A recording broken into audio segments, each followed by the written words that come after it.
thank you for the warm reception. I used to work for Steve Jobs, and I'm not used to being treated so nicely. I'm really, really excited to be in Japan. It's the first time I've been here since 2000, actually. There was a Macworld conference at that time, and Steve Jobs came to talk, and we at the agency came to be part of that show. And what I remember is that people were literally camping out overnight to see Steve speak, which they didn't really do in the US. They got there a few hours earlier, but for Steve, they were camping out overnight. So, show of hands, how many people camped out to see this speech here tonight? No? Okay. So I'd ask, obviously, the delay in the translation. So the big question is, why am I here? And the answer, of course, is I wrote this book. And it's about how Apple's obsession with simplicity really helped make the company what it is today. And the point of the book really is that it's not just Apple's products that made the company so successful. It's this belief in simplicity that pervades the entire company. And we'll talk more about that. But I think there are lessons for every kind of business and for individuals in the way Apple conducts itself. The success of Apple has been almost unimaginable. I forgot to point out, New York Times bestseller. May not mean as much here, but it meant a lot back home. But Apple was in dire straits back in 1997 when Steve came back to the company. This was a kind of famous cover of Wired magazine. And basically it was an acknowledgement that Apple was in serious trouble, and only some praying and magic was going to change that.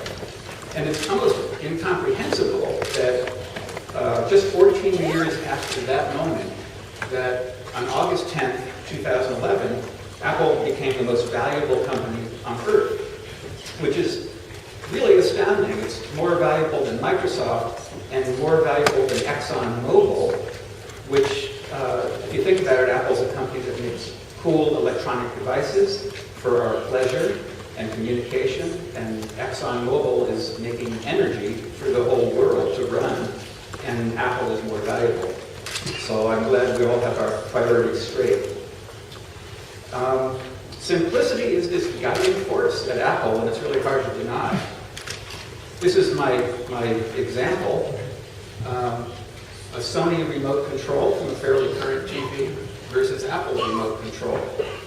Granted, Sony has you doing some things you can't do with the Apple control, but Apple would never build that remote control even if they had all those capabilities of the TV. Apple operates, is influenced in everything it does by this simplicity principle, but it's not just the products, it's everything about the company. It's the way it organizes, it's the way it meets, it's the way the internal processes of the company work, it's the way it communicates with its customers. So I wrote this book, big deal. Who am I? I just have to give you a little introduction so you don't think I'm some guy who just walked in off the street. But I do have a story, and that is that for over 12 years, I did work with Steve Jobs as his ad agency creative director.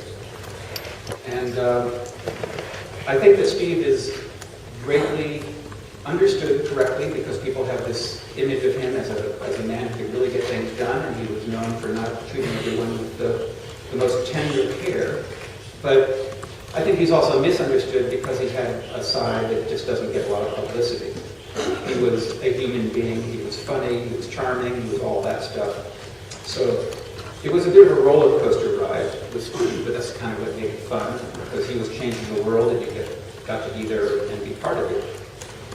So I learned most of my current business values from Steve. He was that impressive, and obviously will be a case study for schools for decades to come.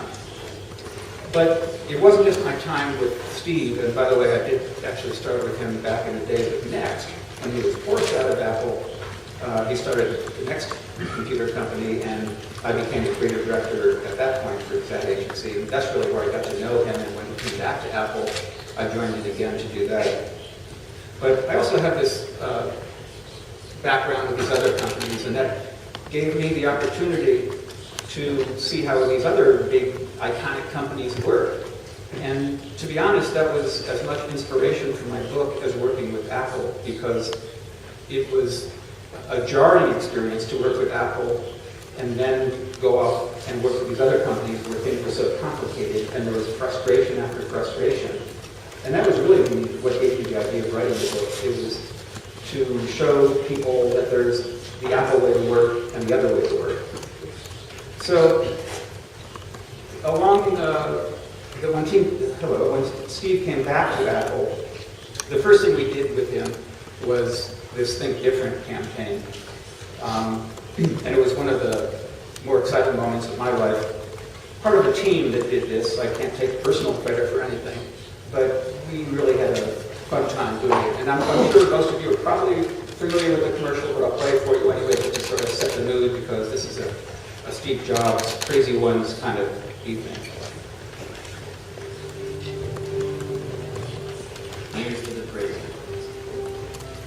The misfits, the rebels, the troublemakers, the round heads and the square holes, the ones who see things differently.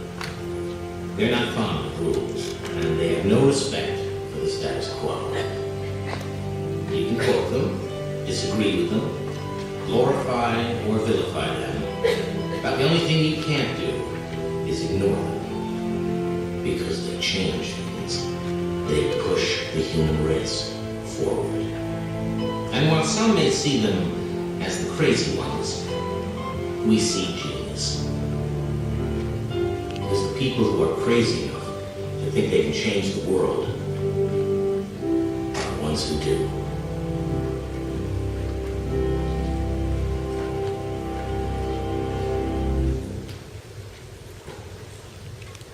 Steve was highly involved in the creation of that commercial, as he was in the creation of most commercials.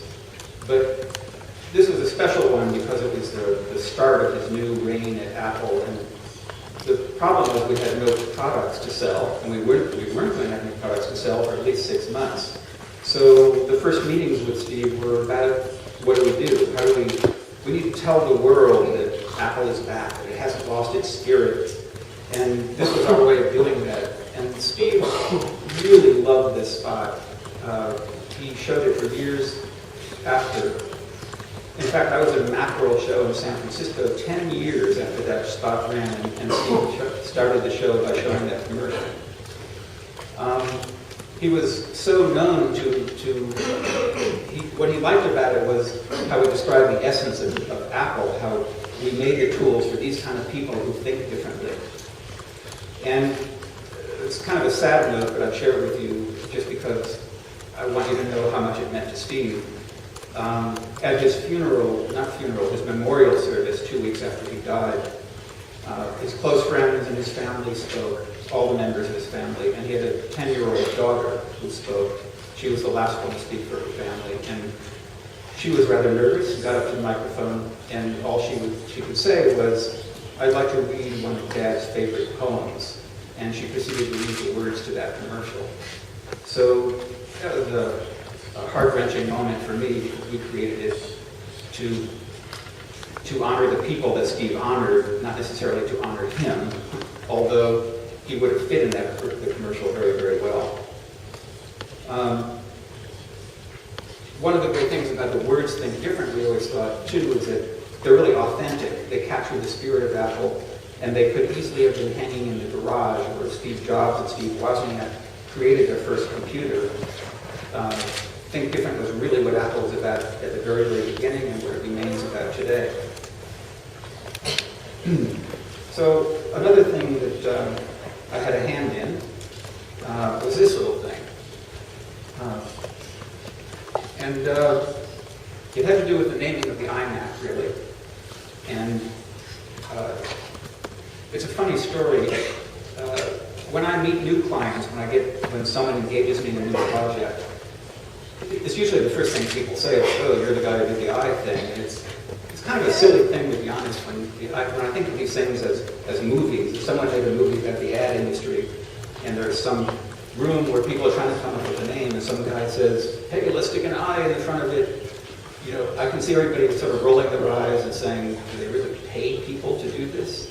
But it's always easier when you look back at it. At the time, it wasn't easy, trust me. We needed a name for a product that had no name, and Steve was betting the company on the success of this product. So a lot of things happened after IMAP, but we created this foundational name, although, again, confessing the truth, I wouldn't pretend to be anything more than I am. We had no idea this was going to happen. We did know that it was a foundational name, that we could do something with the I if we wanted to make new products, but at that time there wasn't even an iPod, they were just computers, and it didn't really ever dawn on us that there would be such things existing today as iPads and iPhones. So the I is a good example of simplicity at work because it doesn't get much more simple than that. I started to say before that when I talk to new clients, they always bring up the I thing, and I am always quick to point out that in the English alphabet there are 26 letters, and therefore 25 remaining for my use, so I'd be happy to come up with another letter for one of them. But nobody's ever really signed on for that one yet, so the I remains my big accomplishment. So how do you explain Apple's success? Steve Jobs used to often get up and say, it's our people. We have these brilliant engineers and brilliant designers and brilliant marketers. And I think that's true, but I also put an asterisk on it because a lot of companies have smart people. There are a lot of smart people in the world. Apple does not have a monopoly on brains, although they may well one day soon. But I worked at other companies, and I could see that it wasn't the same as working with Apple. I figured there had to be some fundamental difference between the way Apple works and the way other companies work. And there really is, and maybe it's oversimplifying things, but that's my job. What I came up with is this, is that Apple keeps things simple. Other companies let things get complicated. And it's really true, because you could try to accomplish the simplest things in some of these companies, and it turns into these weeks of agony and committees and hierarchies and things where at Apple, if Steve ever saw you doing something like that or acting that way, you'd get swatted down pretty darn quick. So I don't think that other companies are evil because, well, some of them are. We won't point any fingers. But there are processes that take over companies. I think every company tries to institutionalize their success. So as they get more and more successful, they set up these processes that people can follow so they can keep having one success after the next.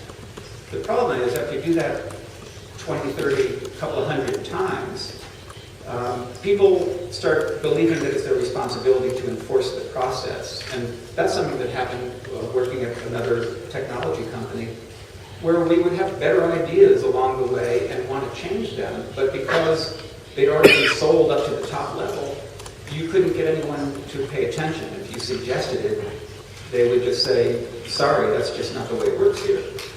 So at Apple, that didn't happen at all. If you had a better idea along the way, Steve expected it of us. In fact, we would go out and shoot a commercial, he would approve it, and then we'd go out and shoot it. But when we were shooting it, we would always shoot like 5 or 10 other, some wildly different, some ideas we had on the set. And then when we came back to show Steve that commercial he was expecting, we'd have, like I say, 5 or 10 other things for him to look at. And oftentimes he would choose one of the new ones as the superior choice. So he loved that kind of stuff. He looked forward to those meetings because he liked to be surprised. Whereas at these other companies, if you surprise them in that way, you're likely to lose your job. So basically that amounts to one very long-winded introduction. Here we are at the beginning of the speech. So what we're going to talk about today is, A, where simplicity comes from, simplicity as a foundation for innovation, and how to defend against the dark forces of complexity. So I would start by really just saying that being simple is not simple. simplicity has this way of appearing to be easy when in fact you might have labored over it for weeks or months. It's a skill, and it's a skill of the few. I think when you are a person who has mastered the principles of simplicity, you find that you're very much alone, or you don't have the backing of your peers. It can be a lonely life, but when you get to a position where you can actually make some change, like Steve Jobs did, it can be incredibly liberating and wonderful. So, also I would say that simplicity doesn't happen by itself. It's an important thing, but simplicity needs a champion like Steve Jobs, but it could be anyone. I personally believe that if you become that person, you will find your own career improved, because you will stand out from the rest. There aren't a lot of people in the world who stand for this kind of thing, and I think it sets people apart, it sets companies apart. So there are a ton of ways to describe simplicity, but the point of this slide, ugly as it is that if you look hard enough, simplicity is there to be discovered. And it's about removing confusion and adding clarity and focus. And I think the word simple itself is largely misunderstood in that a lot of people think it means dumbing down and appealing to the lowest common denominator, when in fact the value of being simple is taking complicated things and letting them remain powerful, but make them easy for people to use, and that's what Apple does so incredibly well. From my experience, simplicity really is the sum of brains and common sense. And I can't stress the common sense part enough, because I think that the frustrating experiences I had with other companies really came down to a lack of common sense. And one of the most enjoyable things about working with Steve Jobs was watching him swat down people who would say things that didn't make sense and make them feel foolish for having said those things. To be a champion of common sense is a wonderful thing. To be around someone who is that way is a wonderful thing. Sometimes people are afraid to speak up and say, well, that was a pretty dumb suggestion, but Steve didn't have those inhibitions, so you got to watch him do your dirty work for you, basically. And it was fun to watch, and I just didn't see it anywhere else. So Steve would, oftentimes I found in other places, you're faced with choice, A, B, or C, and it was pretty darn obvious that C is the superior choice, but then there were some complications that went with it, so it would make someone choose A or B, because in this company we can't do it that way. Steve wasn't affected by things like that. If something was right, it was right. And if it cost more money, he didn't care. And if it took more time, he didn't care. He wanted things done right. He wanted to make a common sense decision. So one good example of common sense, one of my favorites, is what happens when you try to buy music. This isn't actually current, because Microsoft sort of faded away with the Zune player, but when Apple owned like 80% of the music player and iTunes world. Other companies tried for years and years. After 10 years to buy Apple still owned like 75-80% of the market. So that's the environment that Microsoft entered. They had to do battle with this company that owned the world. And they had to come up with a good product that would make people think twice about buying an iPod and this thing that everyone accepted. So knowing that, Microsoft did some stuff that didn't exactly make sense.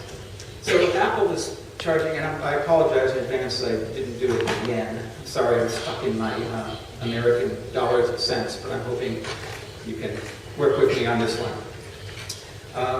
Apple would charge 99 cents for a song. So for example, if you bought 5 songs, it would be just less than $5. Microsoft did the same thing with their Zune player. They said, we're competing with Apple, let's make it 99 cents a song. So if you buy 5 songs, it's still about $5.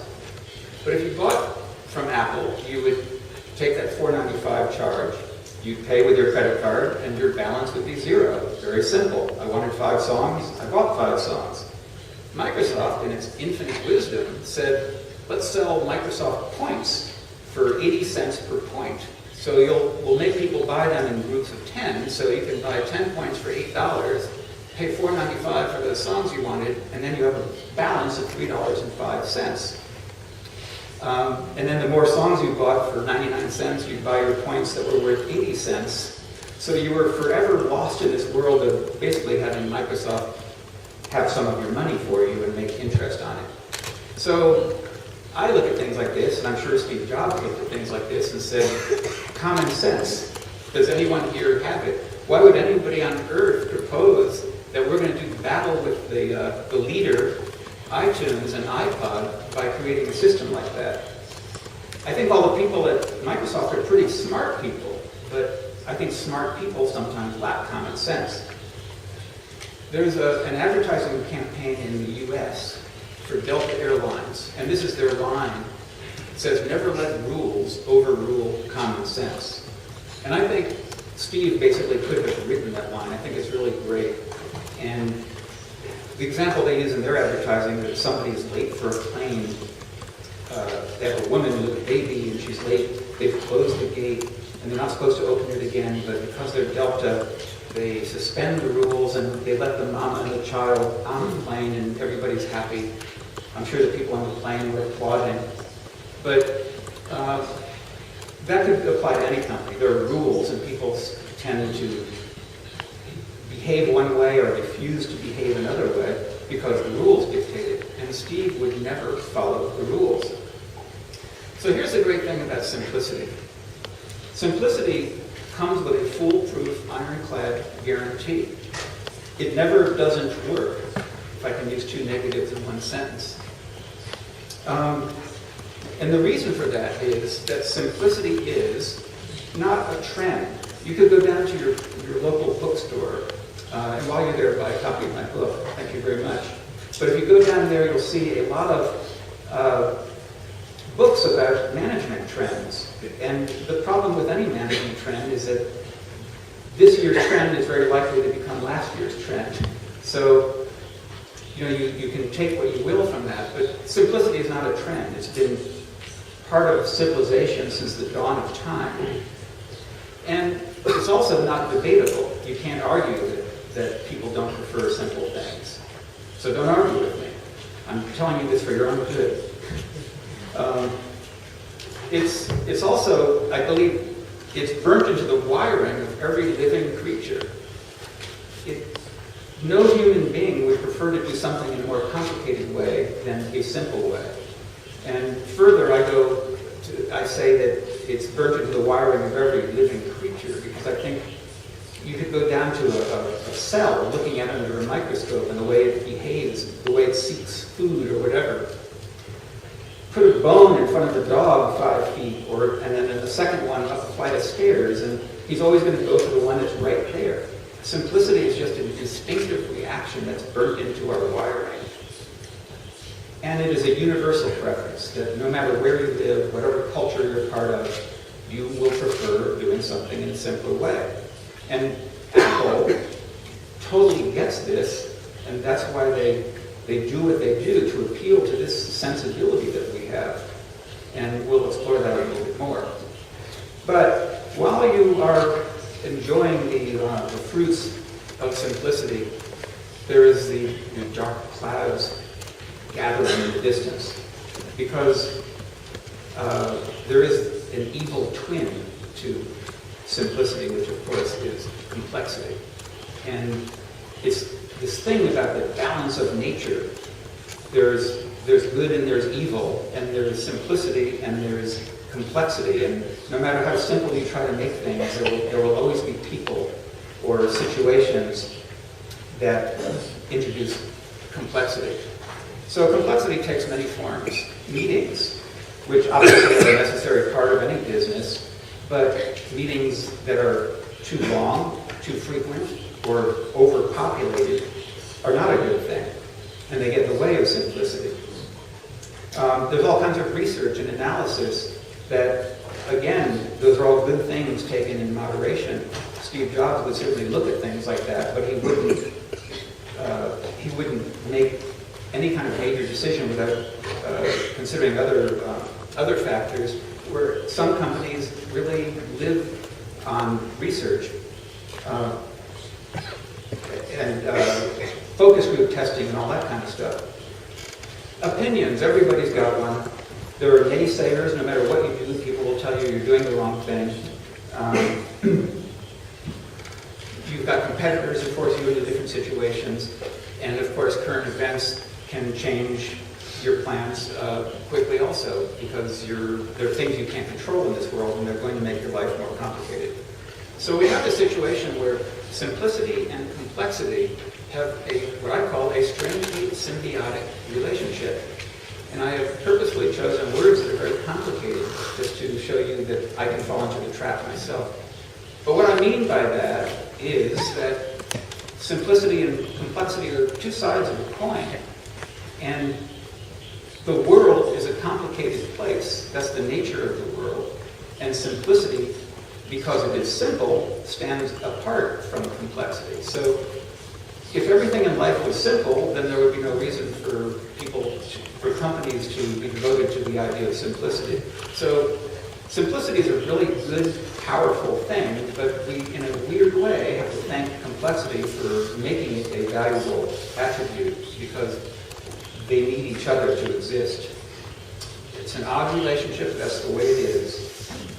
So Apple has this simplicity gene where it's just been in their blood forever, and I'll just briefly take you through a couple of things. That back at the very, very beginning, the Apple II computer, when no computers existed except the ones in the dungeons inside large companies, down in the basement running all the databases, Apple came along and started the company on this. Let's make a small computer that ordinary people can use.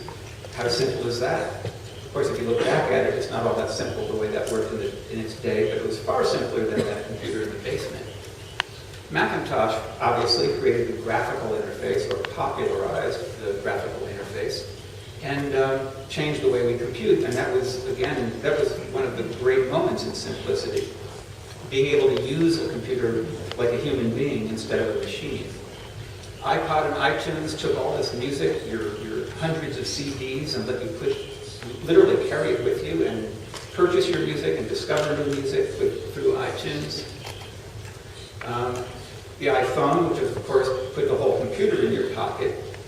And iPad, which is really the third computer revolution that Apple has been responsible for.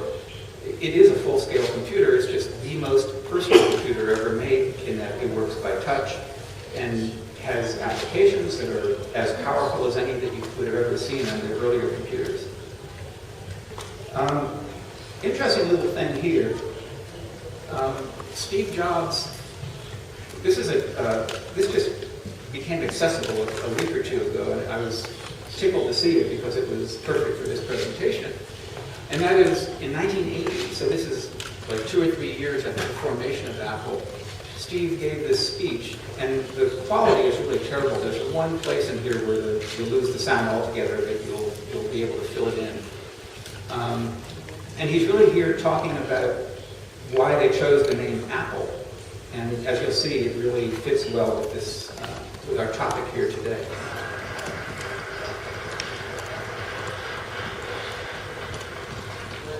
We examined it on a regular basis, and we found that the juxtaposition of something that seemed to epitomize what we were going after, which was the simplicity and yet very refined sophistication. See our first brochure, probably some of you have, the title was "Simplicity is the Ultimate Sophistication." And it wasn't just a bullshit slogan. Actually, it was really what we've been striving for. And the apple seed symbolized that. So I think we're going to stick with it. It's really interesting to me, first of all, because if you worked with Steve in the later years, that was exactly what he was like when he was in his 40s and 50s. He kind of never changed, other than the fact that he looks really young. But it was really interesting to me that he would be talking about simplicity and sophistication even back then, because you could You could easily argue that every product Apple has ever made could have a line under it that says simple yet sophisticated. This is the actual piece that you were talking about there, where this was the first ad they did as a brochure for the first computer, Apple II. And simplicity is the ultimate sophistication. It's perfect. Thank you, Steve, for making this presentation that much better. I think it's easy to look at Apple's success and explain it this way. Apple succeeds because it makes simple products. Actually, I don't agree with that. That's too simple. And I think the truth is that Apple succeeds because it believes in simplicity.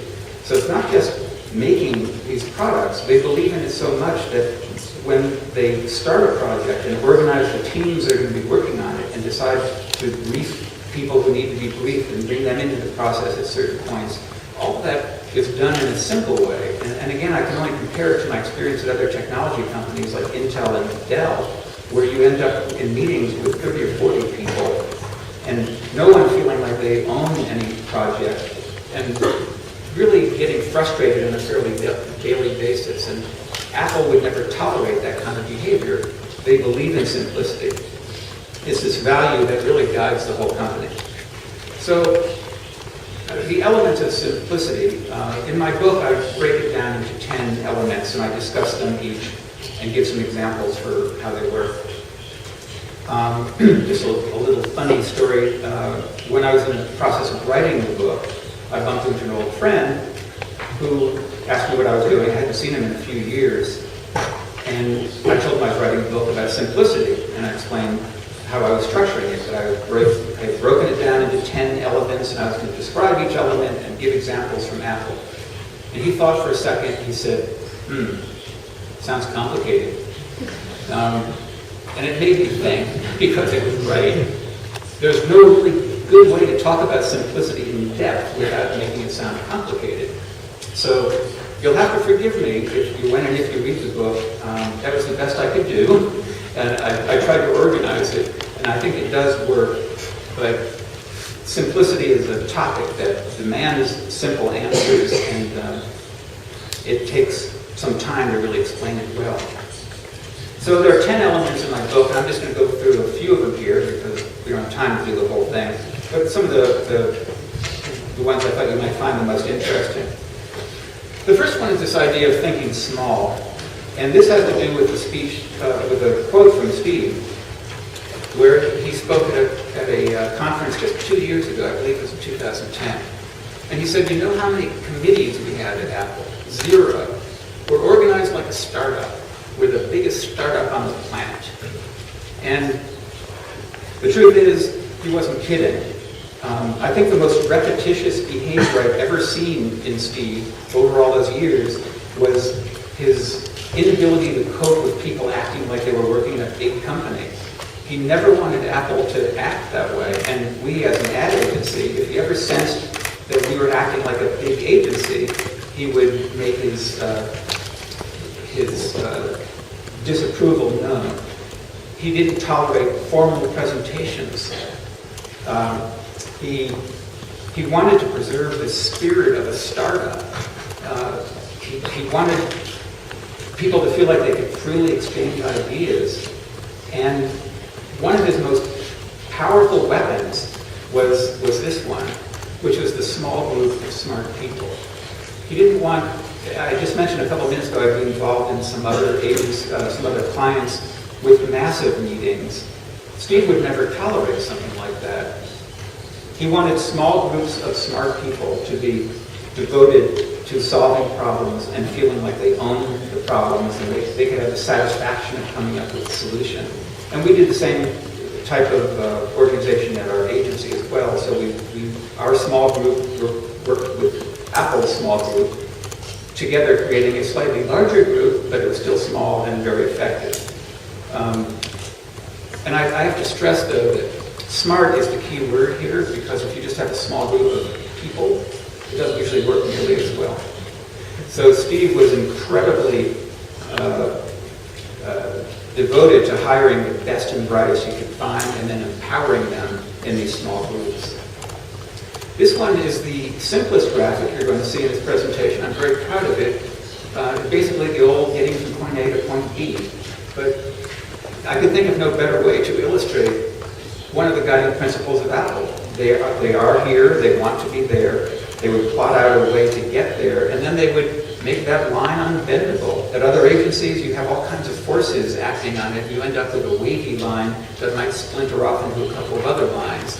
But that didn't happen at Apple, and that was their goal, to keep things focused and produce the thing that they envisioned producing at the beginning.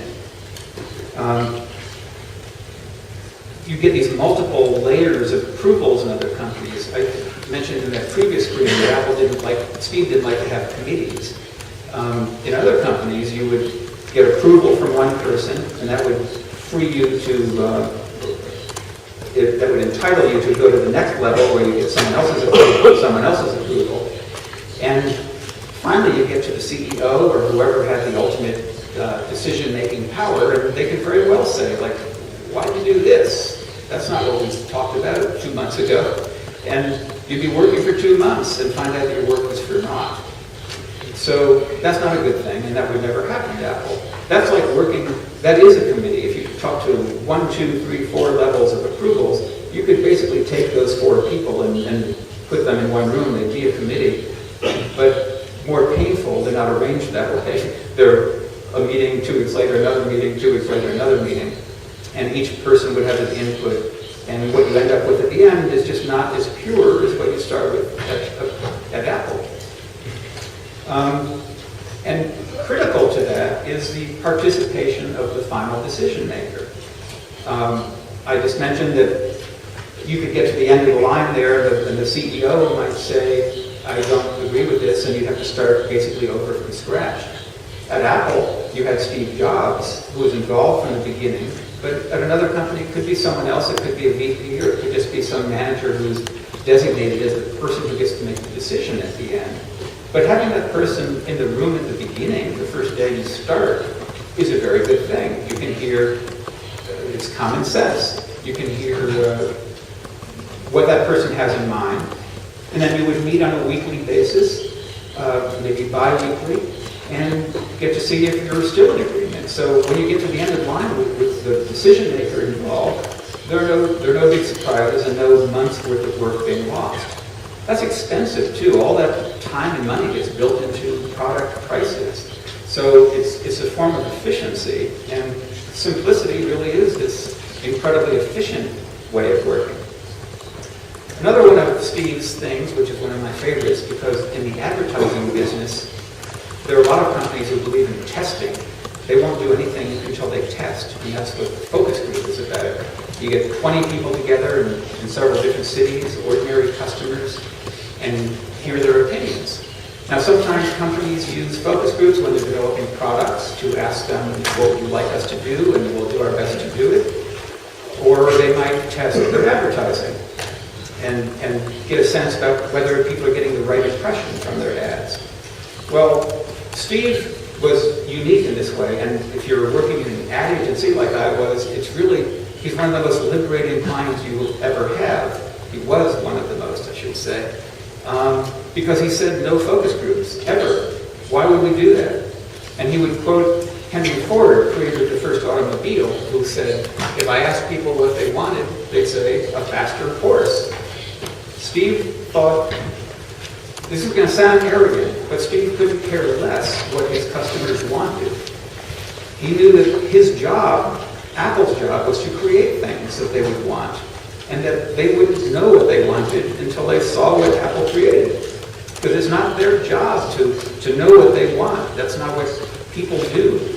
People respond to amazing things when you put them in front of them, and that's our job, is to create these things. So, and when it came to advertising, the idea of testing ads, the idea that Steve couldn't sit at a table and say, I like that ad better than that ad, was absurd to him. And he'd say to us, I'm paying you guys a lot of money because you're supposed to be the experts. So why in the world would I spend another $500,000 to test this ad in 20 different countries and take another month and pay people to analyze the results? In his mind, that was common sense. it just didn't make sense that he would depend on other people to do the things that he and the people he trusted were supposed to be doing. Thinking minimal is another one. This is a very big one. And to illustrate that, I give you this. We have probably not the world's most popular mouse, but there are a lot of mice in the world that give you a lot of buttons, and I found a good extreme example. Apple's mouse, of course, has no buttons. It does have a left and a right click, and it has a scroll, but they're all done by touch. You don't need to see a button. So as far as the appeal to the human eye goes, Apple mouse looks beautiful. But this same sensibility in creating products carries over into the way Apple sells products, and this is part of the way it communicates with its customers. So there's a fun little example for you on this one. If you happen to be looking for a laptop, Dell will give you a choice of 19 different models. Each one of those models you see there is a distinct model, and then the number in parentheses are the sub-models, different size screens, but they're different body types. HP gives you 49 different choices of laptops. And again, if you go to their page and look at these things, they all have overlapping features, and they all look different.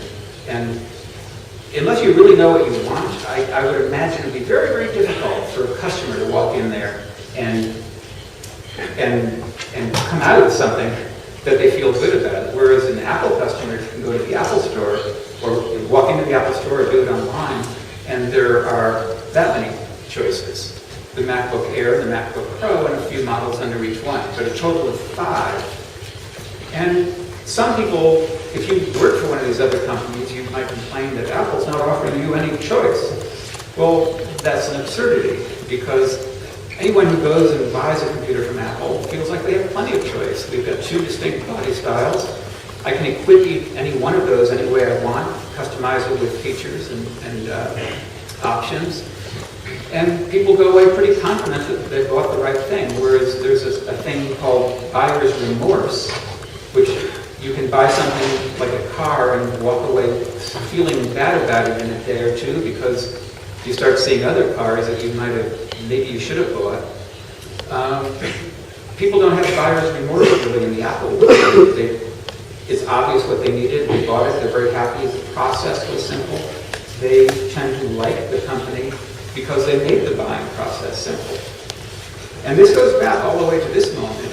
When Steve returned to Apple in 1997, this is what he faced. He had 20-some-odd models of computers, and the company, as he would say in later years, at this point in time, Apple was 90 days from bankruptcy. And one of the first things he did was look at this and say, what a mess. And why are we making things like printers and cameras and things? That's not what we do best. So he set about changing this as he was creating his first computer, which would be the iMac. And there came this time in 1998 when Steve got on stage to unveil the long-awaited iMac. And he did something else before he introduced iMac, which in my mind was probably more important than showing the iMac itself. And that's, he stood up there and he said, we're taking this whole product line of 20 plus products and we're blowing it up and we're going to do this. We're going to make a desktop and a laptop, and we're going to have a home model and a pro model. 4 computers in all, and 3 of them were filled in already, with the iMac coming next, coming minutes after he showed this display. And the laptop was the one that he didn't have. And he said, secret to this Apple is, he said, we're building that now. So bear with us. The point is that too many choices are not necessarily a good thing. They can very easily just be confusing. And when you confuse the people who you want to love you, it's a difficult thing. Steve really, really wanted customers to love Apple. That was his goal. And he thought that product lineup was a way to do that as opposed to the one you saw on the previous screen. Now here's another one of my favorites. Just because, I don't know, there are probably some PC users out there, and I'm sorry I don't mean to offend anyone, but we Mac people have our things that amuse us, And this is about not just the products, this is about the message you send to people. Now this is a Lenovo IdeaPad. And if you just look at, this is the area below the keyboard, obviously. It's actually, as far as branding goes, it's a pretty good thing. There's a big blank space, and there's the ID for IdeaPad. But that's not how that computer shipped. This is actually how it shipped. And this is wrong on many levels, but I told you it was fun to kind of watch Steve Jobs react to things that are put in front of him. This is one, I wish somebody ever put this in front of him, because first of all, he'd have someone's head because the stickers aren't straight. Very, very bad thing. But second of all, the most important thing there is probably IdeaPad. If you're the company making that computer, you want people to see, just like you see the Apple on my computer, you want people to see that you're using an IdeaPad. And I hope that wasn't shocking, but I'm using an Apple. But IdeaPad is the number 5 thing on that computer. It is 5th in priority. And it's kind of insane. It's in the PC world, they make so, the profit margins are so thin that they have to make their money by basically renting out their space for these billboards. But when you say many things, people will not remember many things. And this is one of the principles that we work with at Apple. And there's one very funny story I have to tell you. At least I think it's funny. And that's one day we were trying to sell Steve on an iMac commercial, and Steve objected. We showed him an idea, and he said, I want to say like these 5 things. And he had a list of things that he thought were really important about this new iMac. It has this feature and that feature. And we at the agency were trying to convince him that one thing, you should say one thing. So to prove the point, my boss, who is Lee Clow, who's still working on Apple's advertising after all these years, a legend in advertising, he said, let me show you something, Steve. And he made 5 crumpled up balls of paper. And Steve was sitting directly across the conference room table. And he threw one ball to Steve, and Steve caught it. And Lee said, that's a good ad. And then he took that ball back, and he took these other balls. He had like 5 balls, and he threw them all at Steve. And they went flying all over the room, and Steve didn't catch a single one. And my boss said, that's a bad ad. And his point, obviously, when you put too much in a message, no one's going to get anything out of it. So it was interesting that Steve had to be taught this lesson. I'm sure he didn't exactly say, yes, you're right, and I now agree to do everything you tell me. But he did appreciate the point, and we left that room with a greatly simplified ad. Thinking human is another very, very big one for Apple, and it really has a great bearing on the impact of simplicity, because, as I mentioned before, simplicity is a human value. It appeals to people because it's part of it's part of being a human being. So Steve would do things that weren't like other companies. He would communicate as if Apple was a person. And a good example of that is the Think Different campaign that we did start out with Steve in 1997, which I showed you the TV version. This is the posters that went with it. And there wasn't a computer in sight. Never did anyone even think of saying, well, why don't we put a little computer at the bottom and say, get an Apple today? That wasn't the point. The point was that Apple represents something different, that we think differently than other companies. And it's about making a connection with people. This is a thing. Human beings have aspirations, and Apple is a company that serves those aspirations. And the idea was that these are our heroes, and we respect them because they represent people with a creative way of thinking. So, again, there were no computers to sell at this point, so that's one reason there are no computers in there. The computers that we had were kind of old and ugly. But this is really setting the stage for computers that would come, and it worked out pretty well because this is the way we kept saying, think different, and then when we finally had an iMac to sell, it was so different looking that you could just put that computer on a page and put think different under it, and it was perfect. It's funny the way that works out. It was part coincidence and part plan. We didn't know at the time how unusual looking the iMac would be. We just knew that something good was coming. Another part of being human is speaking like one. And I think if you look at a lot of people, a lot of the ways computer companies, technology companies communicate with their customers via advertising, there are just a lot of techie things that don't really connect with people, and Apple has never done that. Apple has always been about reaching people and connecting with them and forming this emotional bond. If you look at, well, it's hard for me to say because I'm not sure exactly what commercials look like in Japan. So I'm sorry, I'm going to make an assumption.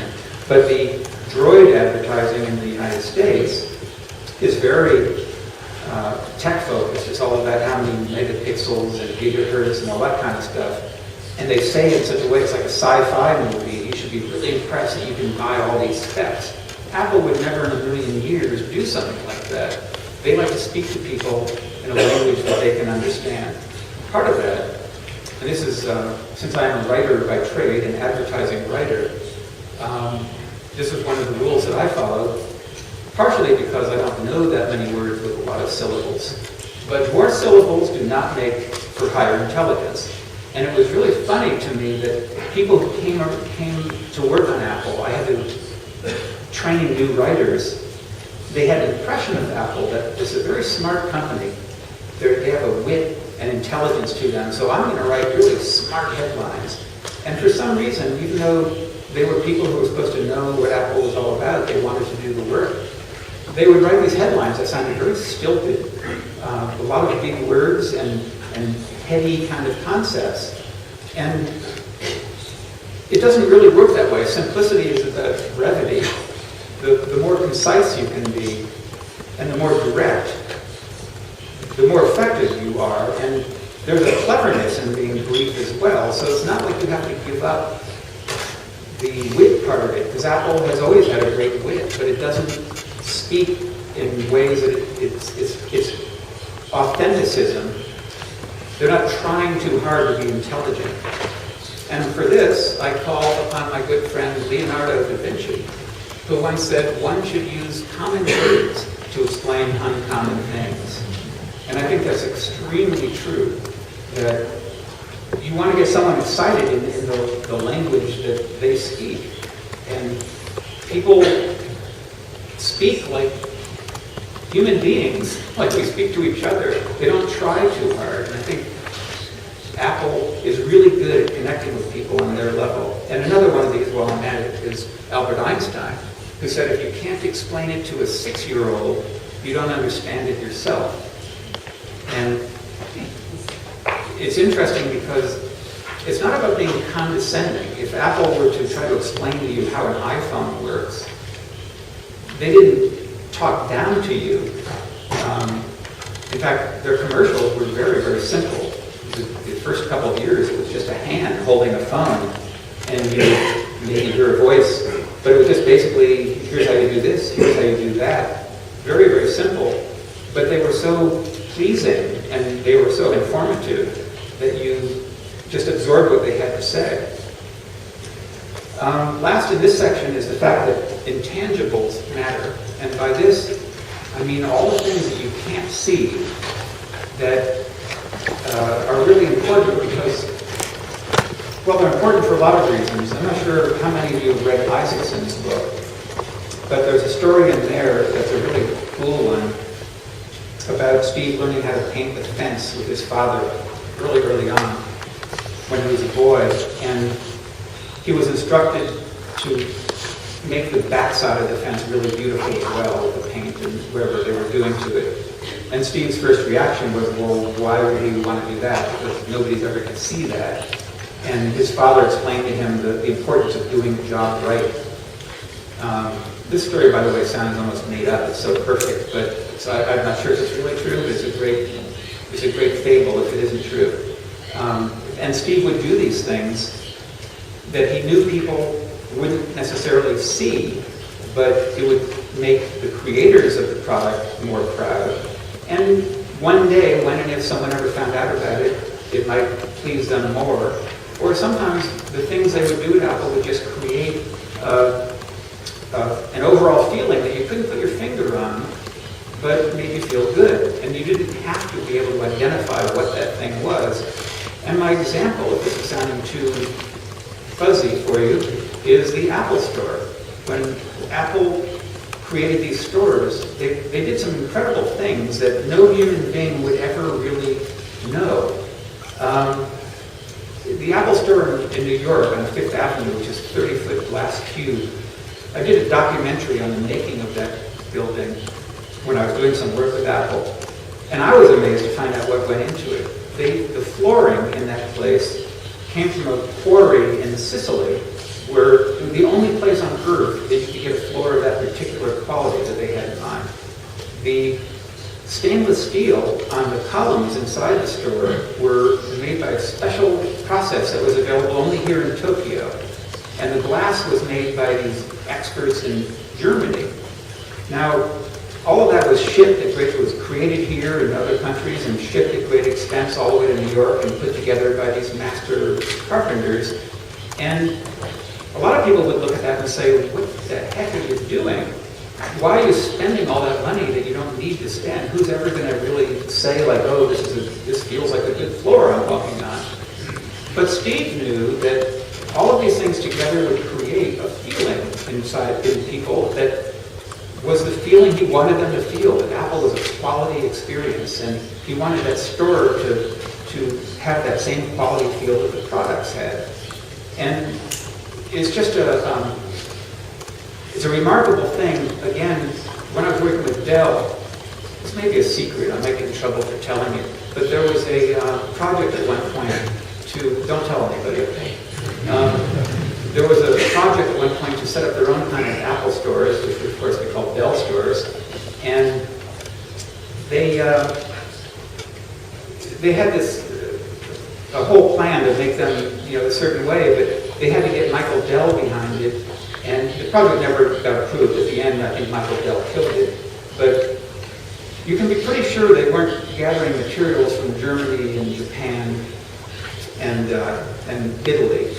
They would probably have gone to their local hardware store and gotten the supplies they needed because their margins were so thin.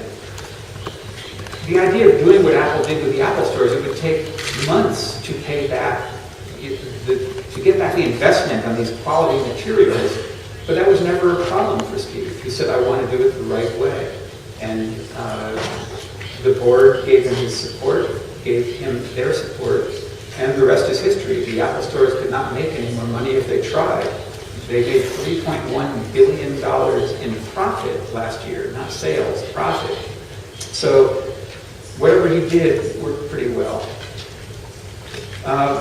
This next one is about thinking casual. And this is part of the acting like a startup thing that I mentioned. Steve was really disliked big company behavior and really snuffed it out whenever he could. So his policy was really think big. He wanted to hear big ideas, but he wanted you to act small. He felt that at a big company, innovation wouldn't grow as it would at Apple. He wanted to create this environment in which great ideas could be born and could be nurtured and could turn into great products. And for him, there were some interesting aspects to it. I was going to say it was the kind of place where you could take off your shoes, and Steve liked to do that. There was one meeting in particular I remember when I was trying to have a serious conversation with the man when he had taken off his shoes, his sandals, so he was already wearing big shorts at the time. And while I was talking to him, suddenly I had the 2 feet staring at me. And it wasn't very pretty, actually. They were rather untidy, should I say. And he didn't think a thing about it. That was just the way I like to work. I'm relaxed, what he got for me, and we had the conversation. And it was one of those things when the agency team left that day, we all laughed at each other, like, can you believe you really did that? Because we'd heard that he had done that in the past old Apple, but here we were at the new Apple, and he was taking off his shoes and showing us the bottom of his feet. Not entirely pleasant, but it created an interesting informal atmosphere, shall we say. Steve hated formal presentations. One of my more fun stories, too, was something that happened back at Next in the early days, when I believe it was the first presentation I was going to give them. We were supposed to do some newspaper ads in the Wall Street Journal. So we had traveled, the agency was in New York, had traveled all the way to Mountain View, California to show Steve, and I was trained in the agency business to mount these things on the boards, put them on the table face down, and I'm going to give him a big speech and make him like the ads that we want him to like before he even sees them. Will you please turn these ads over? Are you going to be sitting next to me when I read the newspaper the next morning to explain it to me? And the truth was, I had no intention of being next to him the next morning. And he was right. And it's something that has affected my presentations to this day. When I go in to see clients, in fact, I often tell that story because it gives me an excuse to say, I'm not going to try to make you think a certain way. I'm just going to show you the work. And you tell me whether you like it. And Steve had a really valid point that it is a newspaper ad. He knew what the assignment was supposed to be, and he could just look at it and decide for himself. He didn't need an ad agency to come in and tell him all the reasons he'd never like this as opposed to that. He thought presentations like that were just a waste of his time, and he didn't like to waste Steve's time. Last in this section is that simplicity is always in a hurry. Steve didn't have patience, and a good example of this is when he came back to Apple in 1997. There was his predecessor, Gil Amelio, had already started a ad agency search. They decided they needed a new agency. And at that time, there were 12 agencies that it had been whittled down to. And then they were going to get presentations from 12 agencies. They were going to cut that down to 5. And then 5 agencies were going to go off for a couple of months and create materials and come in and give a big show. And then they were going to finally choose an agency. Well, Apple was going out of business at this point. When Steve came back and he heard, well, he wanted a new agency because the agency that was currently doing the work was the one that John Scully appointed. And Steve didn't want to be part of that. So, but he saw that this process was going on and said, well, I agree, we need a new agency, but this company's about to die and we're not going to take 3 months to find one. So the agency I used to work with, which was my agency, Shy Day, and there was another agency he liked that was somewhere else in Boston. He said, they're 2 good agencies, let's talk to them and pick one. So that process took about a week and a half. And he had a new agency, and we had the same different campaign running in about a month. Whereas if he had gone the other route, he would have been still talking to people 3 months later and finally appointing an agency. And at that time, the company could well have gone kaput. So simplicity is in this rush, and there's no time to spare. And you couldn't be lazy around Steve, that's the point. Now, simplicity, for all these reasons, I think, is actually the foundation of innovation. And I think this is really one of the most important points I want to make tonight, that people look at the products and they think they're innovative, but again, it doesn't happen in a vacuum. It's because Apple so deeply believes in simplicity that they do all these other things about banning committees and compressing processes and all that kind of stuff, and nurturing and protecting ideas, that you can't get to the innovation unless you create this foundation for innovation. And I think that it is a foundation for innovation in several ways. First of all, simplicity is the ultimate motivator. When you have these small groups of smart people, it's amazing. Steve used to stand up at these shows and thank people after he introduced like a new iPhone or something. He'd say, I want everybody who worked on it to stand up, and 40 or 50 people in the room would stand up and get the applause. And he said, yeah, they've been working for like 80 hours a week for 3 months, and they haven't seen their families, and they've devoted their lives to Apple. Well, that's because they're working in these small groups of smart people, and they're feeling fulfilled. People are eager to work long hours when they feel like they're doing best work of their lives, and they're going to have something really cool to show for it at the end. It's when you labor in large groups of 50 or 100 people and lose sight even of what you're contributing that you get frustrated and want to leave. Protecting fresh thinking is another great thing that simplicity does, again, because it heads off all these opinions that everyone wants to get their fingers in your work, and if you expose an idea to anyone, like in a focus group, people feel obligated to give you a critical opinion because that's what you're paying them to do. So if it's someone within Apple, if you were to invite other opinions in, obviously people will say, do it this way or do it that way, don't do it the way you're doing, and things start to get confused. Now, obviously, if you take this in moderation, you do want the opinions of people whose opinions you want. I'm talking more about opening up a process and having people who shouldn't be getting their fingers in it, because it just really dilutes the idea. Now, simplicity is a guiding light from start to finish. And that's the engineers and designers who create the products, and then the processes along the way, and then at the end you've got a product, but even then, that's the beginning. There's more simplicity needed. And for that, I give you iMac, which is one of my favorite stories because it was a big part of my life. But we had this thing, the first meeting I went to where they showed us the computer, that's what we saw. That was sitting on the table, it was under some cloth. We got a little bit of an intro, they take the cloth off, and there's this computer. And keep in mind that at this point, every computer you've ever seen in your life was a beige box, or a pancake shape with a computer on top. Nothing ever looked like that. And to be honest, it scared all of us. We sort of jumped back. Is he serious? This is the computer he's betting the company on. Well, we quickly warmed up to it, but it was shocking. Well, about a week or two later, we were in a meeting with Steve. He says, now we need a name for it. Because at the time, it was code name C1. C standing for consumer, and 1 being the first computer they were making for a consumer. And the point is that Steve really did not like the name iMac. It was a struggle, and it's a fun story. But it also shows that he's capable of changing. He didn't just dictate things and refuse to budge. But we went away for a week. Well, back up a moment. When he told us we didn't need a name for this computer, he already had a name for it in his mind. He was enamored with this one name, and it was MacMan. And we were all rather stunned. MacMan? One of the worst names we've ever heard.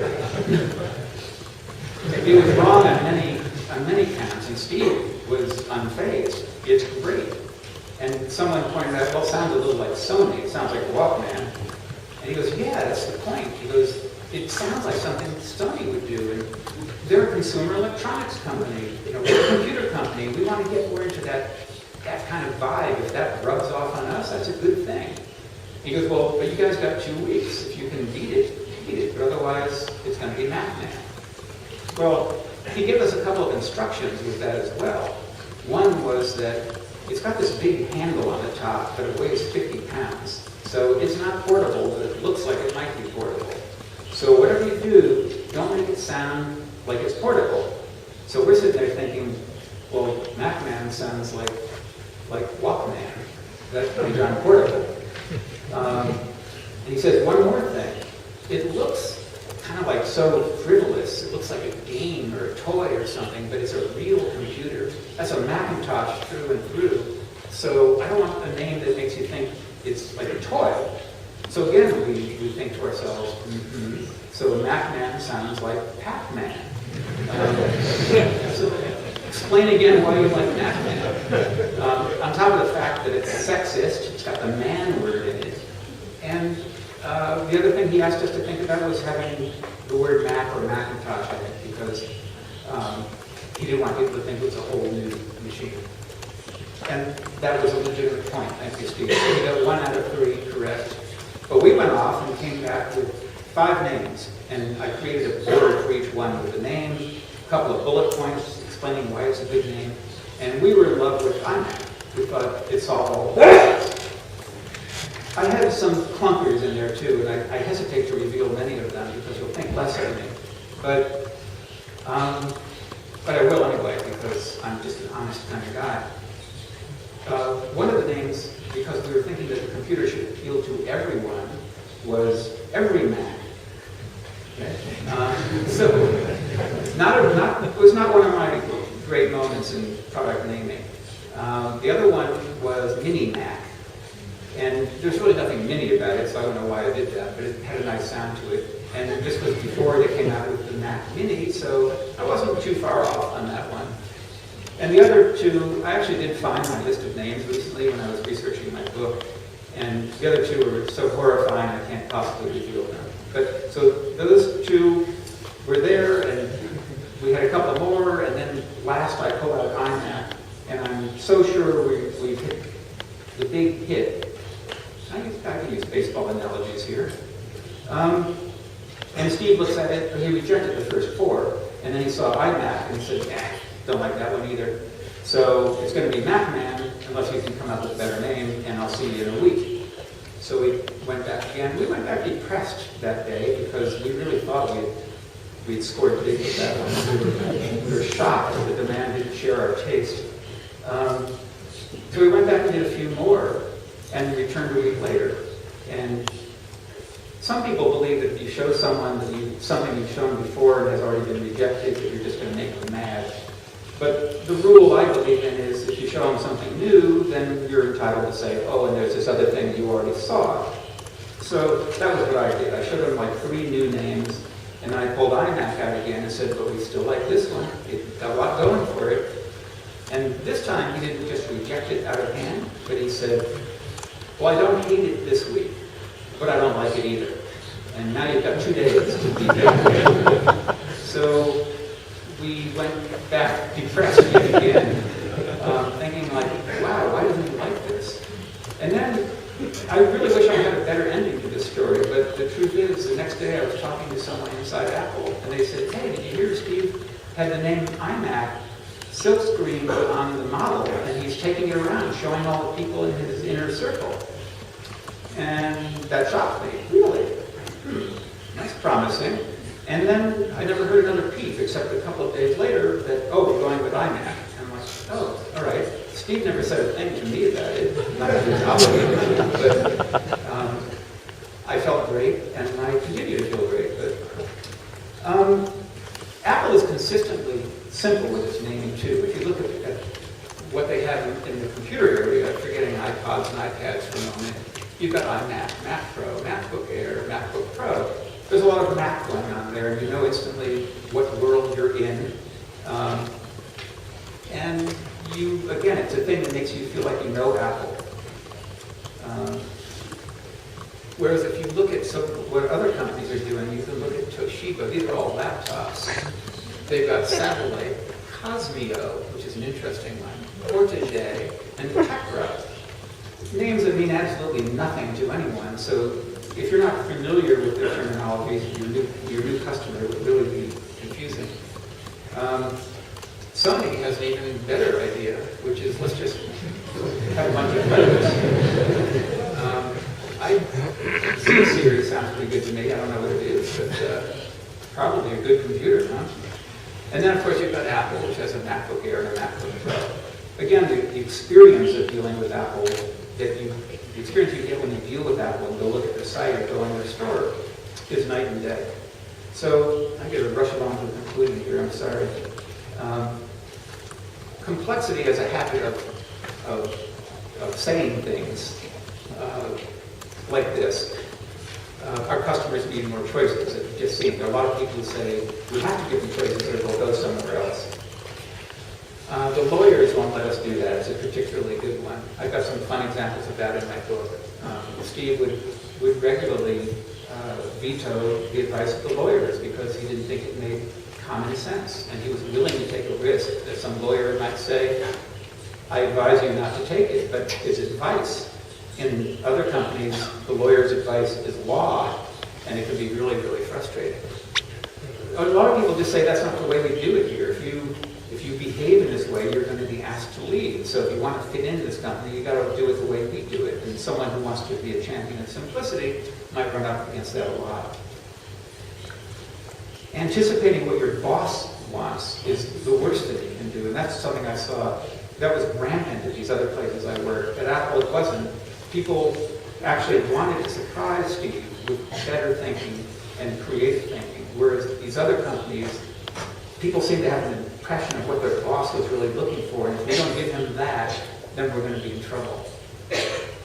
And then just, hey, we've done all we can do, but we're going to have to compromise on this one. Again, we didn't know the meaning of the word compromise at Apple. So the best ways I've found to defend against the dark forces of complexity are really to enforce the small groups of smart people, keep all projects small and with the best possible people working on them, to stay true to the human values and not behave in a machine-like way, and not owe your existence to the numbers and spreadsheets. And the minimizing thing that we talked about, it's just fewer choices, fewer messages, focusing what it is you want to say on one thing, and not being formal.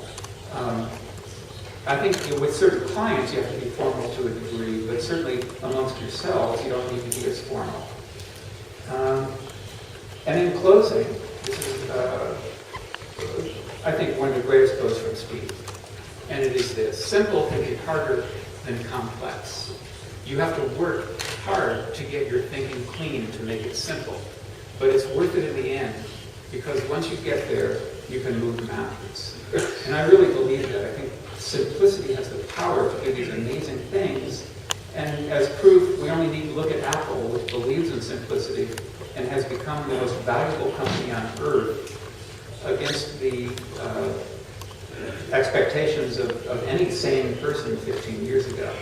It is a tremendously powerful thing, and one that I think will make all of our lives better.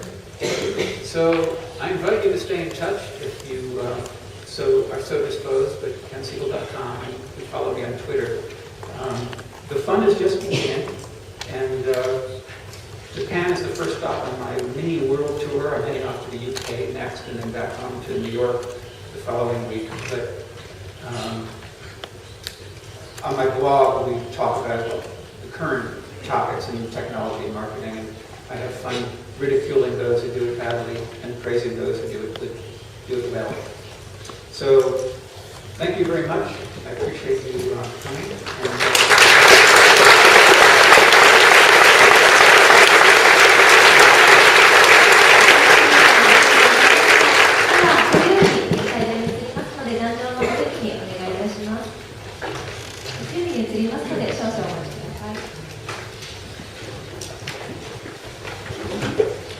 Is the real opinion that in Japanese corporations, people doesn't discuss about the real opinion.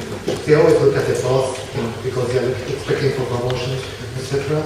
So they always say the public principles of the mind. And I don't know if it's true, also true in the US, but if you go to Japanese business meeting, they don't say the real thing, and those people who smoke, after the meeting, they go to the smoking room and say, this was my real opinion. But this happened in the US, and also, how should we tackle those, on about the problem? Yeah, I've actually that's actually one of the most annoying things I've ever experienced, and it does happen a lot, where you make your big presentation somewhere, and you think, hey, that went pretty well. And then you get back to the office and you start getting phone calls. He didn't really like it as much as he said he liked it. He didn't want to hurt your feelings or whatever it is. And again, working with Steve, that could be a little tough to hear such brutal honesty. But you never leave a meeting with Steve Jobs thinking like you didn't know where you stood.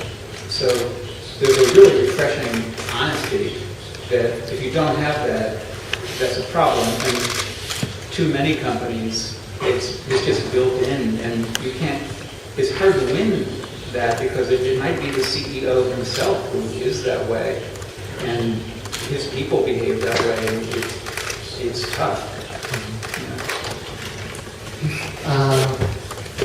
I know you have worked with many other companies, but do you think it's Apple is that way because of Apple's corporate culture, or is it just thanks to Steve Jobs? Because if it's just thanks to Steve Jobs, then it will be very hard for Japanese corporations to go simple. One of the things that strikes me is that it is very difficult for a big corporation to suddenly reverse course and become simple. They were probably simple at one time because they had to start, and they were probably much smaller when they started.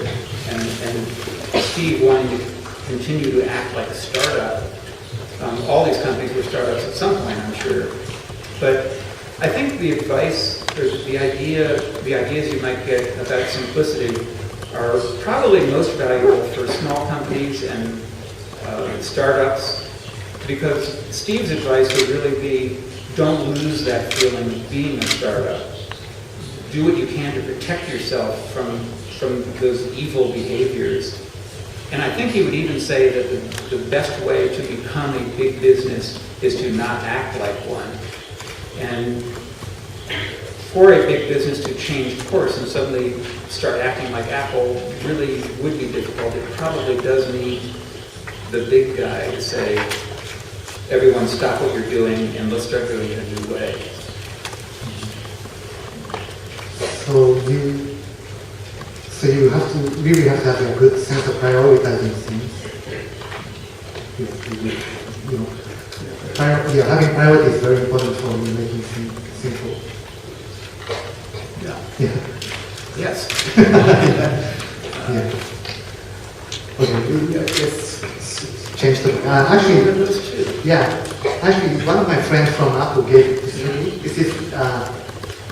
I don't know many people here have seen this, but this is actually Apple's internal material about this thing. Yeah. Can you explain what this is? Yeah. After we'd run about a year's worth of Think Different ads, Steve wanted to create a book that was a commemorative booklet for all the employees of Apple. So we created this, and we reprinted our posters, and then we put a little story about each hero in there. It's a great book, and I'm down to 2 of them at home. I gave a bunch away over the years, and someone asked me for one just a couple weeks ago, and I was down to 3 at the time. I said, well, okay, I can give her 1 more, but it's really a very special thing. And I don't say this to brag, I guess I did a little bit. There's a foreword from Steve Jobs there that I actually wrote. Steve signed it, but we had to go through a few versions, but that was part of my job as being a writer. Yeah, so that's mine. Wow, I didn't know. Oh, actually, this could be a spoiler to your book, but one thing I really like about your book is you mentioned this. I thought Think Different copy. I mean, the verse was written by you, but then I realized it was sort of collaboration with the team. Right. There was actually one other writer, myself, who did most of it. And in the book, you mentioned there was just one line which Steve Jobs actually added. And is it okay? Yeah, it's actually an interesting story that Steve, he was very involved in the Think Different commercial, as I said earlier, and he would throw out some suggestions. And one was this line where it said, because they change things, they push the human race forward. And that line, they push the human race forward, was the one that Steve contributed. When he got that last version, he just added that. So what do you think of this? And I'm like, not bad. I'll take that. And what's ironic, looking back at it, if you look at the words to that commercial, probably that one line is the one line that most describes Steve. I think he didn't really exist to make cool devices. Like, his thinking was really bigger than that. He wanted to really help push the human race forward. And when he would see iPads in use in schools and kindergartens, preschool, with the elderly doctors and scientists, I mean, it had to give him goosebumps that he was actually doing what he wanted to do. He was empowering people in ways they never imagined. And I think it's great that he wrote that one line. And by the way, that's one of my personal pet peeves. In the advertising world, everyone's always fighting for credits. And the credits, the official credits that were created by my boss on that one, he basically wanted to make everyone feel good for having worked on the business. And he put like 20 different names in there. And for writer, he put myself and this other person who worked with me, Rob Siltonen, and then he put Steve Jobs as a writer. And I was like, wait a minute, he didn't write, well, he wrote the one line, but it's like, you know, if you're the client, it's part of your job to throw in ideas like that. It doesn't make you a writer. So it was kind of charming, though, that they put him down there as a writer. So every time that spot won awards, he was credited with the rest of us. Yeah, that's it. You're giving me goosebumps right now. I mean, actually, I don't know how many the audience, people in the audience knows Apple, but recently, Apple's recent, Steve Jobs' recent presentation, he always showed this technology versus Apple stands right in the cross points of technology and liberal arts, and he was really serious about this, wasn't he? He was. That was a recurring theme in many of his presentations, and he was a very fascinating guy in many, many ways, but I don't know anyone else who stood for that, really combining technology with humanity. And I think every time he succeeded on the level of an iPad, it had to have been highly gratifying. And by the way, it's an interesting thing too, because he's so widely considered to be a rough person, and he had this tough way of dealing with people, and he could be mean and all that you hear. But he existed to push the human race forward. He did everything he did to make our lives better.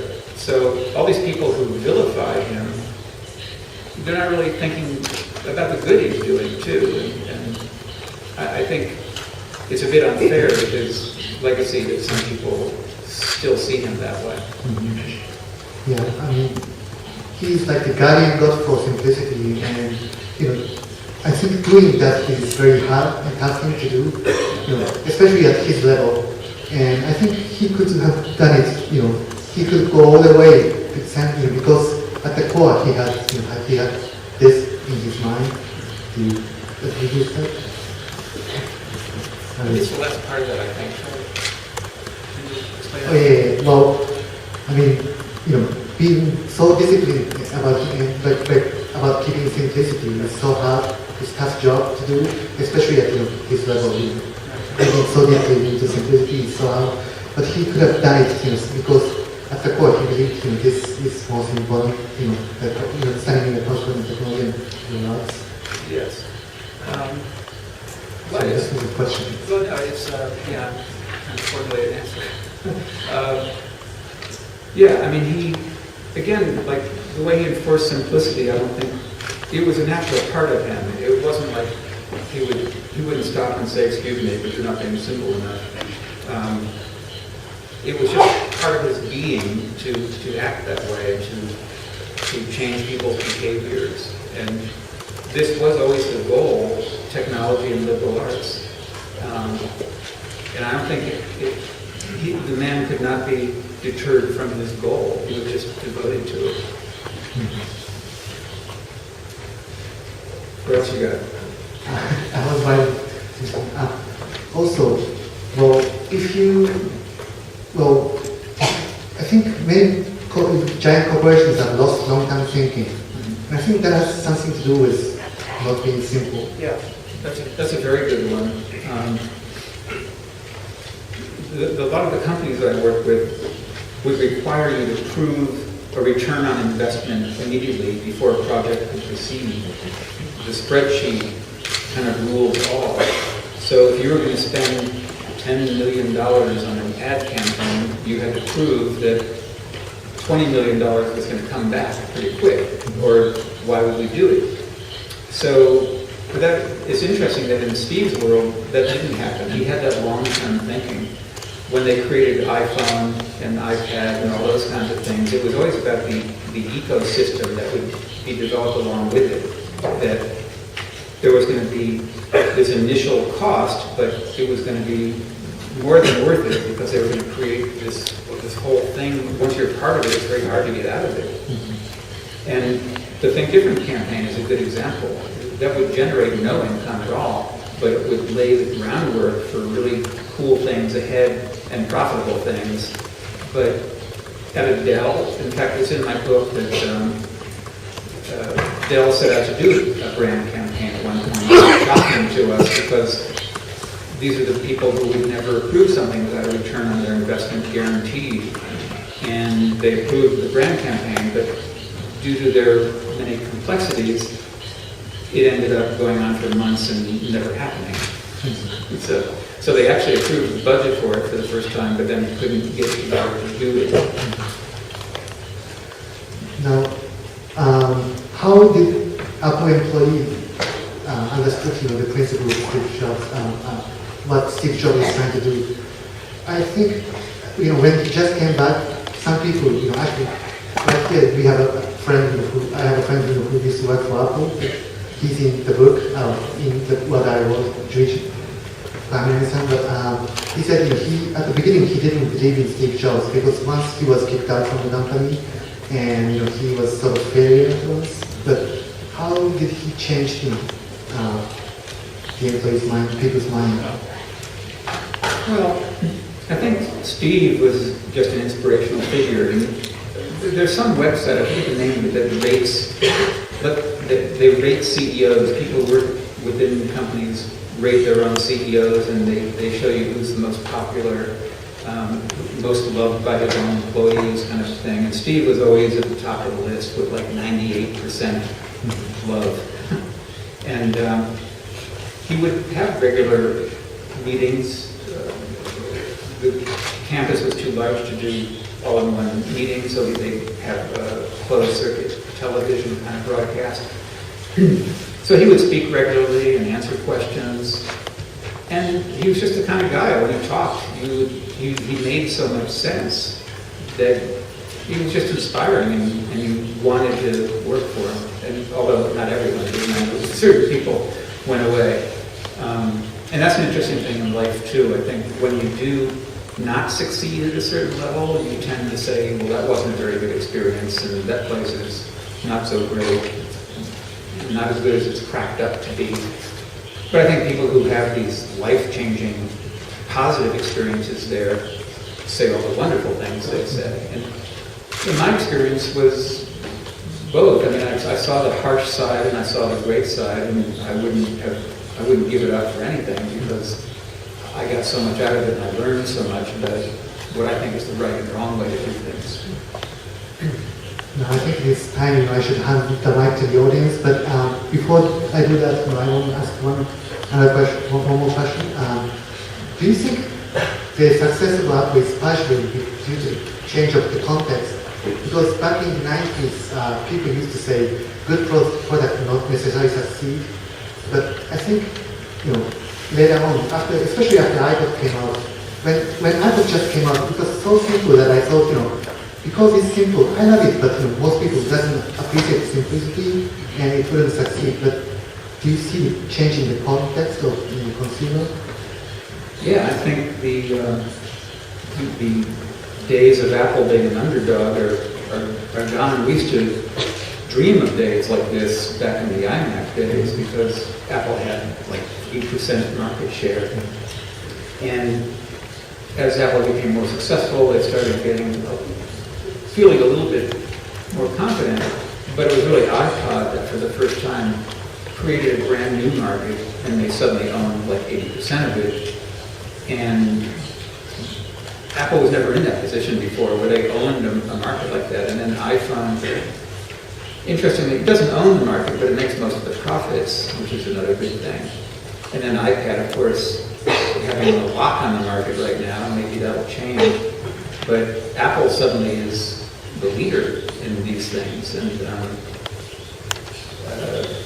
it's a different position for them, and that's why people like to criticize the leader, or should I say, hate the leader.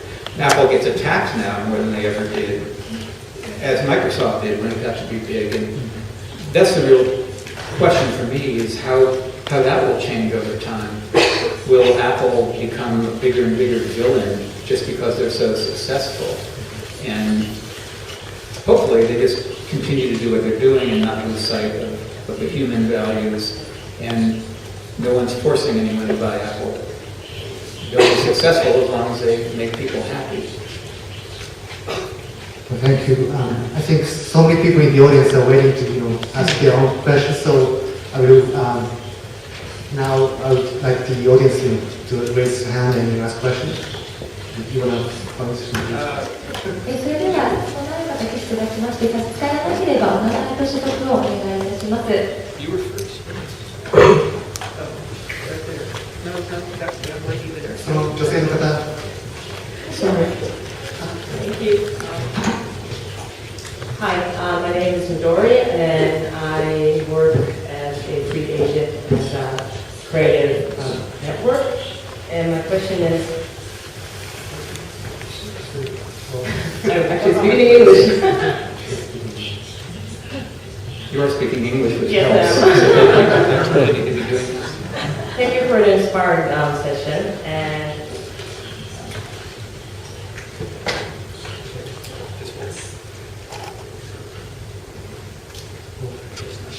She starts talking when they speak in Japanese.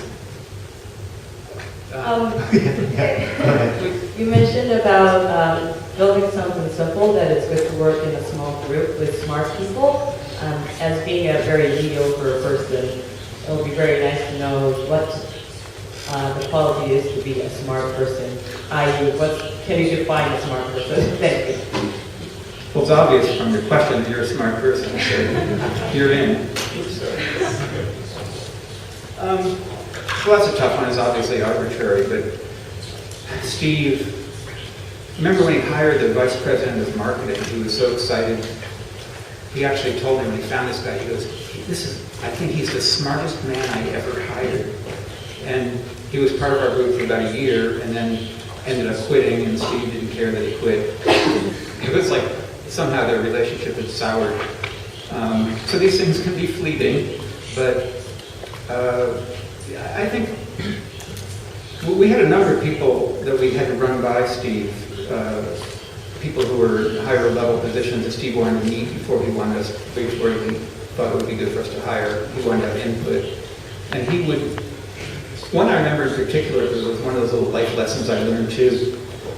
So a woman who I thought was really smart, and then she went up to meet Steve, and he rejected her outright and said, not interested at all, no thanks. And I said, why? We thought she was pretty good. And he said, she didn't ask any questions. Because smart people ask questions. They're curious. And we talked, and at some point I even said, do you have any questions? And she just said, no. So he decided she was dumb, or not smart enough.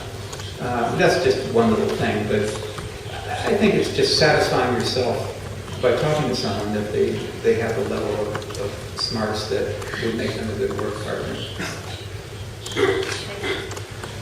I'm expecting to see a lot of hands.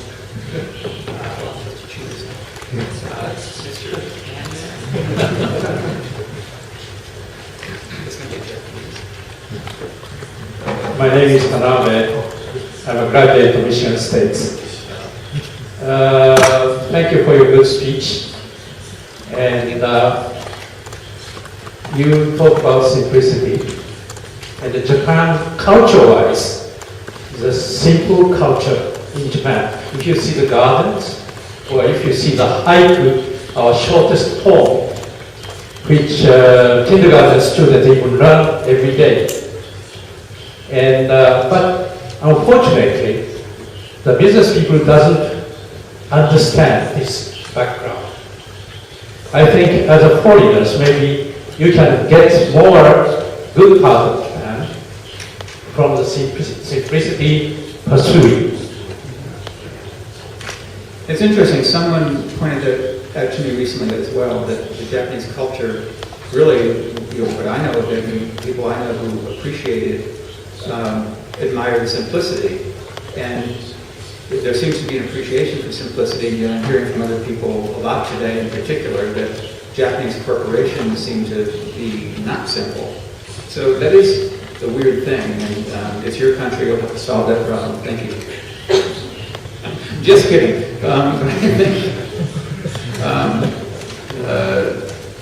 I don't know, like I said, bigger companies have a tough problem because it's hard to pull back once you become a big, complex company. So it needs some real leadership, someone who's willing to put their body on the line, really, for the grand purpose of simplifying. Thank you. Thank you. I guess I should expand my horizons. Yes, sir. There. No, you. Wondering. Yes, you. 日本語でもよろしいですか。It's not very loud.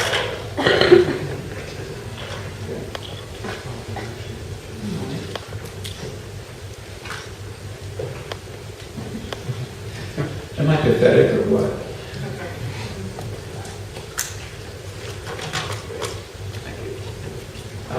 I can hear. ですね、私はフランクリン・コビージャパンの岡田と申します。今私は仕事でいろいろな習慣について、研究していますけれども、常に高いパフォーマンスを上げるため、しかもクリエイティブな発想をするときにどのような、習慣を、ケンさんは実践されていますでしょうか。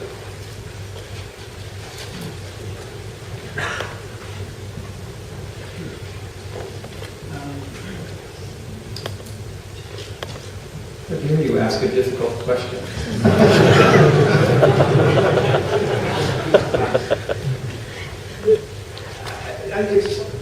This one of those questions that's hard to answer because everyone has their own work style, I think. Some of us have our best ideas in the morning, some late at night, that kind of thing. Some people can work a whole day and do things 100 times and trying to get to something good, and sometimes it's the first idea. So I'm not sure if there's any kind of way to guarantee high performance. One thing that people probably don't want to hear is one of the principles in my book too is about keeping things in motion, and part of that is having shorter deadlines, because without pressure on you to some degree, a lot of people just don't perform as well. And it's a fine line because you don't want to put so much pressure on people that they melt. But you want to put pressure to perform on people.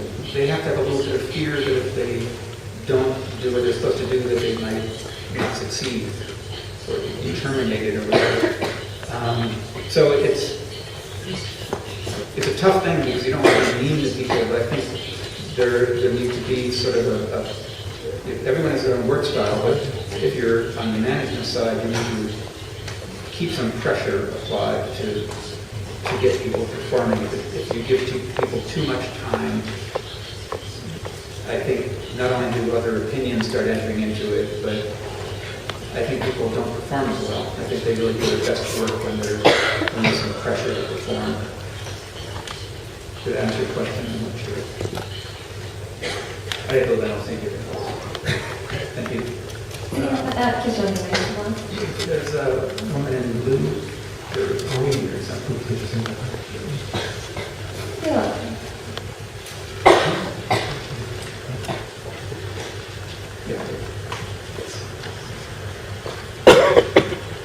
それでは簡単なというかシンプルな質問です。私はフォトグラファーをやっている松井と言います。最初の流れたシンクレアののキャンペーンがとっても素敵だったんですね。あれ、例えばですね、キャスティング本当に素敵な、いろんな分野の人がキャスティングされてたんですけど、そういうキャスティングとか、あとジョブズさんがもうファンの、キャラクターの人とか、そういう、キャスティングですね。あとそれから、例えば何したいんでしたらいっぱいすごい写真があると思うんですけど、どうしたら絵にしたのかとか、そういったキャンペーンに関してのなんか面白いストーリーとかあったらぜひ教えてほしいんですけど、写真に関してもう一つアインシュタインとある、それから、ジョンとウォークの写真、2つを選んだことをちょっとなんかストーリーだったらぜひ教えてください。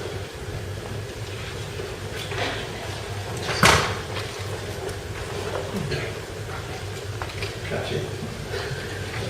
Slight delay there.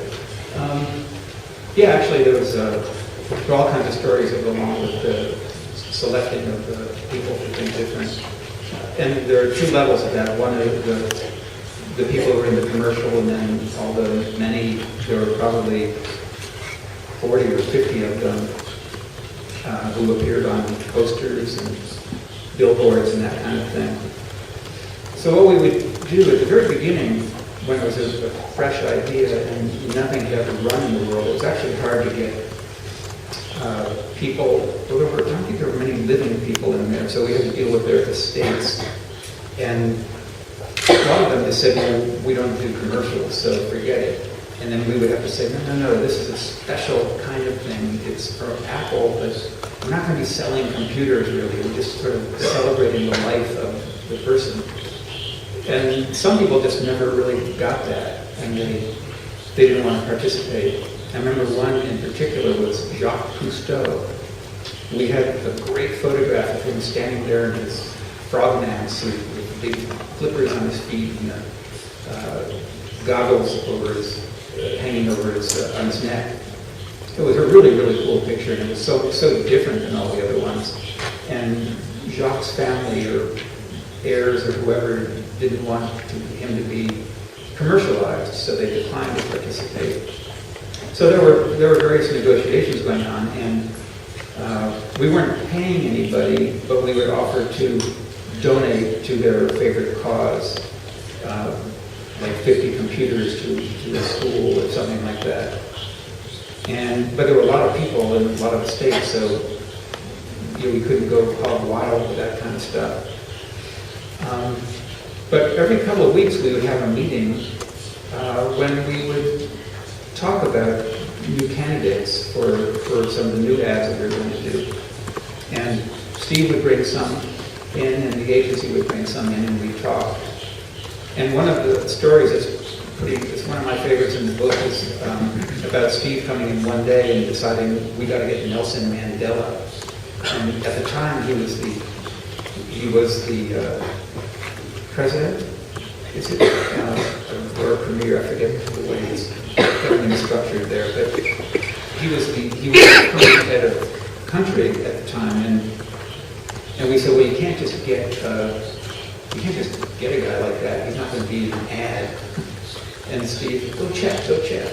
So he pushed us on that one, and the funny part that's in the book is that he ended up saying, well, let me talk to Bill Clinton about it. I bet you he's got his contacts. And so he had Bill Clinton, who was the current president of the United States, calling up Nelson Mandela to ask him if he would please be in an Apple ad. As you can imagine, Nelson said no. But what he really said was, I'm president currently, thank you very much. But maybe when I'm out of office, say like 6 months, we can talk about it. And he had already announced his intention to resign at the time, and he was only going to be in another 3 months. That's one of my favorite stories because, well, I've gone this far, I may as well give you the rest of it too. I was talking to Steve on a Sunday afternoon. It's one of those things where you always remember where you were. It was such a weird thing. I was getting an ad approved. I had no idea what ad it was, but I'd just written something. I emailed Steve the copy, and I was supposed to call him at that time. And while I was talking to him, he said, his other phone rang. It was on Sunday afternoon. He was home. He has 2 lines. So he said, hold on a second, I'll be right back. And then he came back like 10 seconds later and said, I'll call you back in 10 minutes, thanks, bye, click. So I didn't know who it was, and then he called me back pretty much 10 minutes later. And then he said, kind of like a little kid, he went, know who that was? And I'm like, no, tell me. He goes, no, it's Bill Clinton. Talking in my ear, stop that. So he was like, yeah, it's Bill Clinton, and he was just reporting back about the Mandela thing, and basically, sorry, no go, Nelson's not available, like maybe in 6 months. So I was just kind of stunned that the president would even respond to the request. And it's actually more